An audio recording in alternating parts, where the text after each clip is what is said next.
Good morning. I want to show you something. This is from the World Economic Forum website. Okay, it's trust in media internationally between 1997 and 2016. It's almost down to 30%. Trust in media internationally. And it's 2016. What happened after 2016? That's all they say. And then they say it's our fault. It's because of misinformation and fake news. This is what they say. It's not like media did a poor job. No, it's our fault. We disagree with them, you see. That's right. You know, when they say, well, you shouldn't have any vitamin D, they say. And we say, you should. Vitamin D is good for you. We just disagree, right? We say the opposite. Or they say, you should have egg yolks. And we say, yes, maybe you should have more egg yolks. It's good for you. We just disagree, you know? And they don't like it. It's very disturbing for them. And it's a problem. What do you think? It's a problem for them? Maybe you say they don't have a problem. No, they control everything. They have media, they have all the politicians. They don't have a problem. Well, they do. Because if people don't trust media, that's a major situation. If people stop listening to them, they can't scare people anymore. You know? So it's very important to them. And I think it's just funny that they blame us for it, right? And I have some good news about this. The former UK Culture Secretary, she was talking about scrapping the license fee for BBC. And now the new one, the new Culture Secretary, Lucy Fraser, she's saying the same thing. And she says they should consider alternative funding methods. Subscriptions, she says. No, they made, BBC, they made £3.5 billion last year on this license fee. So what would happen, you think, if they went for subscriptions? They had to sell their product. They had to get subscribers in order to survive. What would happen, you think? Here in Sweden we have tax-funded public service, news and radio.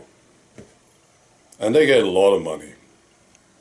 What would happen if they had to do subscribers? They have to get subscribers. They would be gone. Because they are incompetent fools, liars. It's a propaganda machine. See? They wouldn't survive. No, if I was in charge of this country, this was one of the first things I would do. I would scrap this tax. You know? They had to survive on their own. Right. And they will not survive. Yeah, the World Economic Forum, they talk about this and they talk about doing something about it. Right? Fake news and misinformation. We have to do something about these people who are disagreeing with us. You know. They are creating this problem with people don't listening to media anymore. Right? Well, it's great, isn't it? We are sort of taking over, and it leaves us with some responsibility.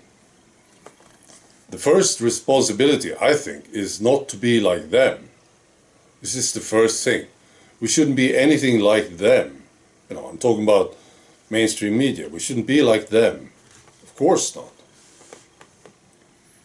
So things like sensationalism. We should refrain from sensationalism. The truth is good enough. You know? And if you don't know, just say it. Be honest about it.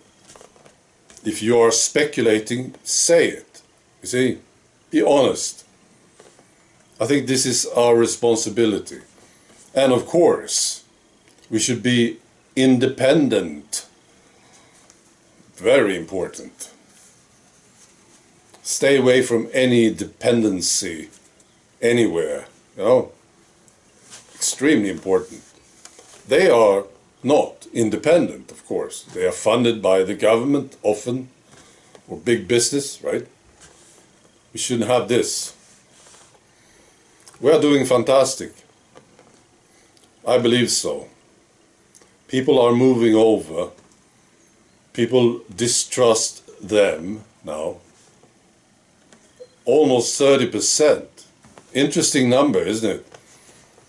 30%. Maybe it is like this. 30%. They still trust media. Maybe it's the same today. I don't know. But it's not higher. I'm sure about this. Sort of, it's a good number, 30%. Makes sense to me. See? If you talk to 10 people, 3 of them would be idiots. I think it's pretty okay. It's pretty accurate. Right. So, very good. We do a good job and just keep going. Right. Be good.